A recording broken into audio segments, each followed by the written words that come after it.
Hello, and thank you to everyone who continues to be along with me on this journey. It's been an interesting couple of months. I appreciate all of the wonderful feedback and comments on the videos that I've posted and the engagement. Thank you so much to those who have been in the live chats. It's just so wonderful to feel the sense of community around the search for truth and the pushing back against authoritarianism as we're confronting it so often in our world today. You may have noticed I've done a couple of live streams lately. I did one last week with Christine Sefein, and we have a follow-up to that conversation coming up this Thursday. I'll be live with her again at about 10:15 Pacific time, if you'd like to follow that conversation.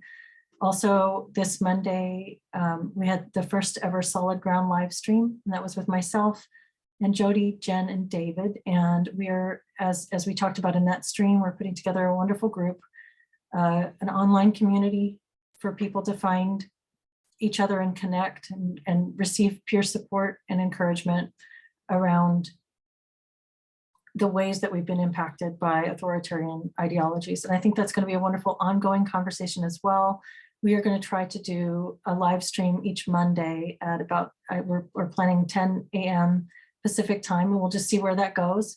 There's a lot to talk about. We'll have a different topic that we address each week, and we'd love the engagement in the chat and in the comments, and then we can take it into the groups as well, because each of us is hosting a peer support group once a week. So we'd love to see you all there. And I wanted to take a moment today to just read some of the viewer comments that I've gotten recently. I just pulled a handful of them out. There's so many I'd love to respond to, but I thought I would just respond to a couple. So I'm gonna share my screen here.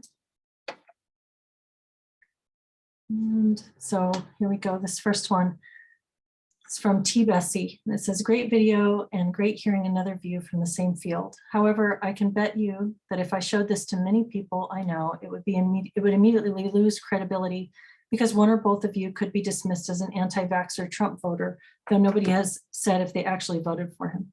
As someone who finds Trump disgusting and does find it bizarre that people voted for him, and who feels quite confident in the science behind the COVID vaccine and the US COVID policy, I can understand how they might dismiss you and your guest for these reasons. I'm able to separate the several issues from each other, creeping authoritarianism versus anti-vaxxers versus Trump supporters, but most people won't.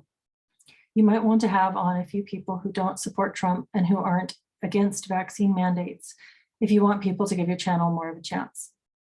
Thank you for this comment, T. Bessie. I don't know how anybody that I've spoken with has voted unless they've come right out and said it, and I don't think that anybody has.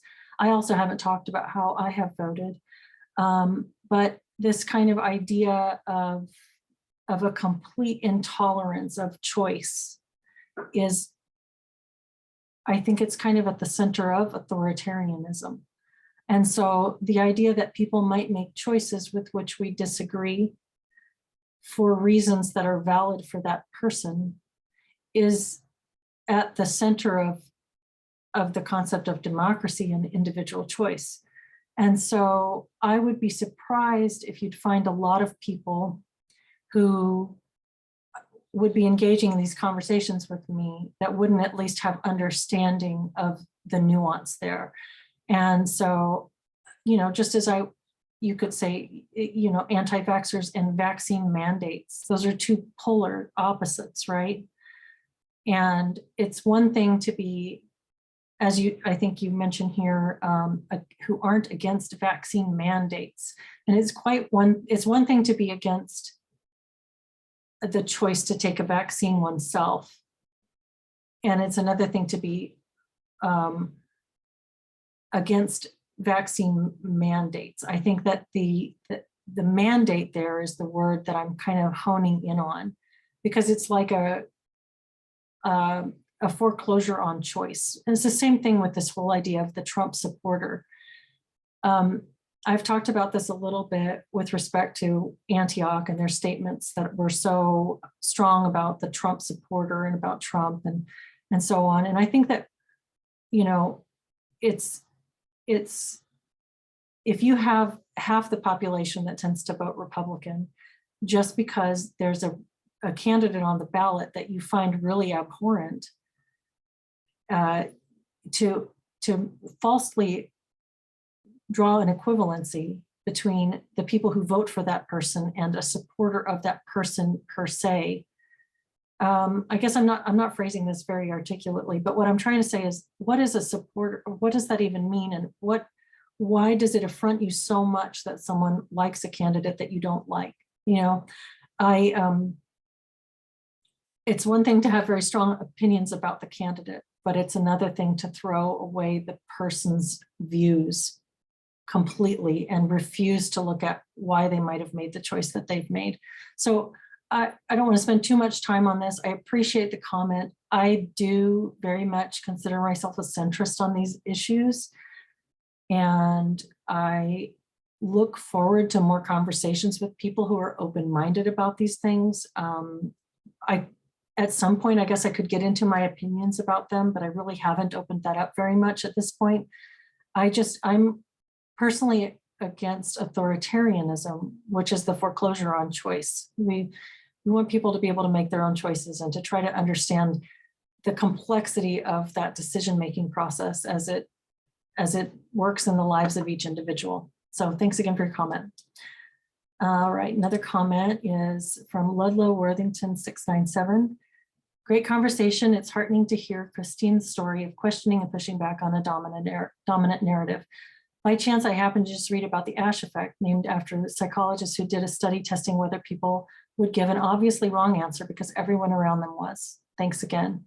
Yeah, I think I mentioned this in the Solid Ground live stream, maybe we were just talking about it afterwards, but I keep thinking about this, the Ash conformity experiment. And it was interesting. I either had never read it before or hadn't read it in a while and revisited it or read about it after my experience in my multicultural perspectives course at Antioch, where I felt very intimidated by the opinions of other people and the way that they were expressing them. I felt like it was really hard for me to speak up. I did speak up, but it was very hard to do so. And when I saw these people choosing the wrong line or sitting there, you know, the test subject looking around trying to decide whether to say what they believed and knew to be true or say what they obviously knew to be the popular opinion, I resonated with that really deeply. And it feels like we have been in a large scale Ash experiment. So yeah, that was a great point. Thank you for bringing that up. So Carrie Lewis RN says, one thing you're not touching on is social media. I've heard that transgenderism is being pushed by children to other children through TikTok. Parents should be aware of their child's social media influence, but some parents are letting it go by because they don't know of the danger or they see it as a threat. Maybe don't see it as a threat. Yeah, Carrie, I agree with you very much. I think social media is a massive component of a lot of what we're seeing. I think that it's a huge topic, and I definitely think we should talk about that some more.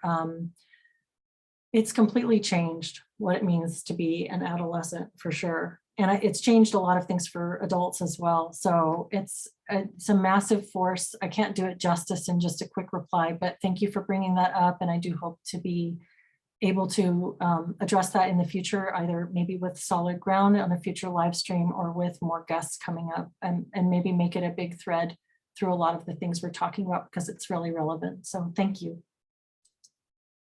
All right. So Bill Godecki says, thanks, Leslie, for this interview, and thanks to Chanel. I pretty much agree with you, Leslie, on the need to oppose what certain groups are calling social justice and the actions they're taking to impose their ideas.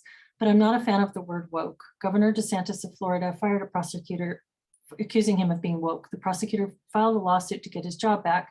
The court requested DeSantis lawyers to define woke. The lawyers defined woke as the belief that there are systematic injustices in American society and the need to address them. If that is the definition of woke, then I am woke. Kind of obvious there are systematic injustices and we do need to address them.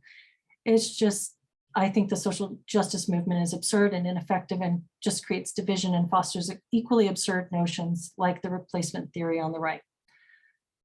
Chanel is absolutely in her rights to express her concerns regarding indoctrination, but I would phrase it more as an inability to open oneself and the students to reflection and analysis and promote the sense of open inquiry. And I don't think it's a left-right thing. The US right has their own version of identity politics, which is pretty strident. Many people are talking and identifying with their positions as if they are in some crazy dialectical struggle, and the whole thing is absurd. Anything you and Chanel can do to promote open inquiry, either in the therapeutic space or educational space, is so valuable. Thank you. Bill, I think these are some really great points that you're making. I also don't think it's a left-right thing specifically, although we're seeing a lot of authoritarianism on the left right now, and that's really what's taking up a lot of the oxygen. I also wholeheartedly agree. I don't think that the answer is to just become completely polarized, and I don't think it's something that is owned by the left or the right. I think it's a human tendency. And this, your point about woke, I agree. I think we struggle to find the language to talk about these things because we're trying to define them, and language has been kind of a battleground right now as well. So I don't love the word woke. It seemed like it was a mantle that was worn by the social justice types for a while, and then became like a derisive slur against them at some point. It's just sort of evolving. It's kind of a slang, but these are great points and well taken. Thank you very much for your comment. All right, Rich Brooks says, this is both self-criticism and future suggestion. Myself, and I believe most people, have a relatively short attention span. I cannot last through a 55-minute serious discussion unless there's tons of jokes. Consider keeping these down to say 20 minutes, which is about as long as I can personally handle. And thank you, Rich, for your comment. I really appreciate it. I have been trying to keep my conversations between 30 minutes and 45 minutes, mostly in that range, up to an hour. I think I had one or two that have gone over an hour. I don't really know where this is going and how this project is evolving, but right now I am kind of trying to keep them a little bit shorter. What I'm going to say is I'm going to try to keep them under an hour. So I hope that they're interesting enough for you. It's kind of, I like the short ones. I really do, the short little to the point conversations, but I think that sometimes it's really valuable to allow an idea to flesh itself out and be more fully expressed. So we'll just kind of see where it's going, but I do love this feedback, and I want to know what people think, because I don't want to overwhelm with content, and there's so much to talk about. I almost feel like I could. So thanks for your comment again. And here's the last one I chose for today. Dawn Persons 28 says, thanks, this is awesome. A few tips for better viewer experience. Test logistics separately first. Start off speaking to the audience rather than your guest. Take thought for first-time viewers, telling who you are and what it's about. Get all the basic relevant bio facts about your guest out there immediately after your own intro. And actively help your interviewee with clarifying questions. And so there's more there, but basically just sort of a rundown of like some podcast tips, I guess. Thank you, Dawn. I really appreciate this. I'm reading these. I kind of get bored when I'm listening to a podcast and each time they do a big intro and I have to like sit through it. I'm like, okay, I can almost skip the first 5 minutes of this because it's just the droning intro about how you can support us and where you can find us and all that. So I'm also not really a podcaster. This is sort of a new project for me to have interviews and put them on YouTube. So I am gonna sort of play with this and see where it goes. I'll incorporate some of your suggestions. I do think it's good, like the whole idea of like a little bit of an intro, because I imagine that there are some people who are watching my videos who have no idea what this is all about. So I might do a mini version of some of this, and I appreciate all of it. And definitely there's a lot of room for improvement. We'll see where this project is going. And thank you all for continuing to watch, continuing to comment, being so supportive. And I look forward to more chats. Thanks.